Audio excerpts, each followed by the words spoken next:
Wait, there's a crocodile sitting on a doorstep in Bunny Hollow right now, alone with a pot of daisies, and every single door in the whole village is shut. This is the story of what happened next, and the secret Snappy was hiding that not one bunny ever saw coming. Bunny Hollow was the friendliest little place you could imagine. Tiny round houses, flower gardens bursting with color, and every single morning the bunnies popped outside to wave. "Good morning, neighbor!" It was so cheerful it practically had its own theme song. Then one Tuesday, boom! A big moving truck rumbled down the lane, and out stepped a crocodile. Green, bumpy, smile absolutely packed with the most enormous teeth anyone had ever seen. His name was Snappy, and he was holding a little pot of daisies. Every bunny in Bunny Hollow peeked out from behind their curtains. "Did you see those teeth?" whispered Clover. "What if he eats us?" squeaked Pip, diving under his blanket. Click, click, click. Every door in the whole village shut. Have you ever been scared of someone just because they looked different? Pip sure was. Snappy stood on his new doorstep. That big smile went wobbly. "Oh," he said very quietly, "I just wanted to say hello." He put the daisies down and sat all alone. Now, here's what nobody in Bunny Hollow knew yet. Snappy had a secret. Something he'd been hoping to share since the very first day. And it was about to change Bunny Hollow forever. Then the most incredible smell crept out under Snappy's front door. Warm, buttery, like vanilla and sunshine all mixed together.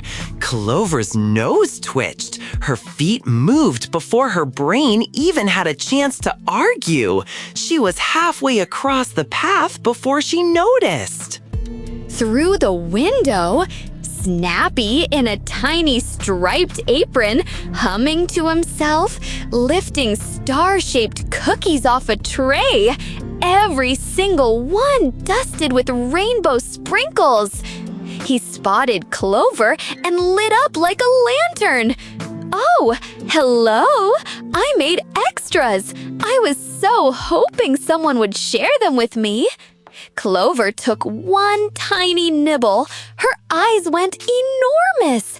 "These are the best things I have ever tasted in my life." Clover ran back with a whole plate. "He is not scary. He is the nicest. He bakes, he hums, he gave me 9 cookies." Pip pressed himself flat against the wall.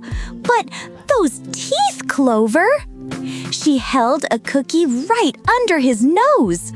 "His teeth are just his smile, Pip. Now, are you going to be brave, or are you going to miss the best cookie in the whole world?" Pip sniffed the cookie, took one tiny bite, and then, paws still shaking, he walked across the path and knocked on Snappy's door.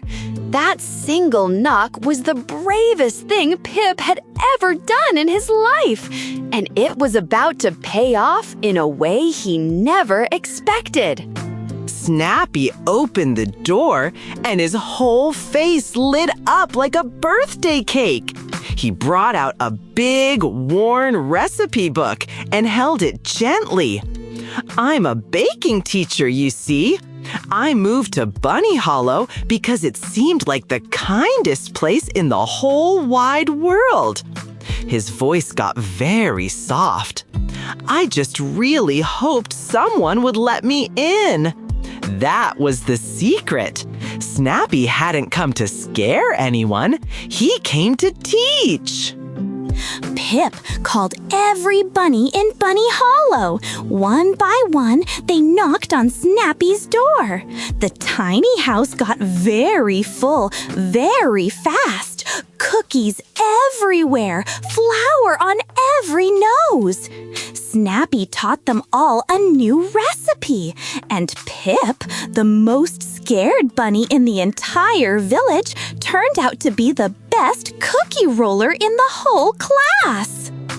So the next time you meet someone new who looks a little different or seems a little scary, try what Pip did. Take one small, brave step. Knock on that door, because the best friend you never knew you had might be right on the other side, baking cookies and hoping someone says hello. Now Pip always waves first. Good morning, neighbor.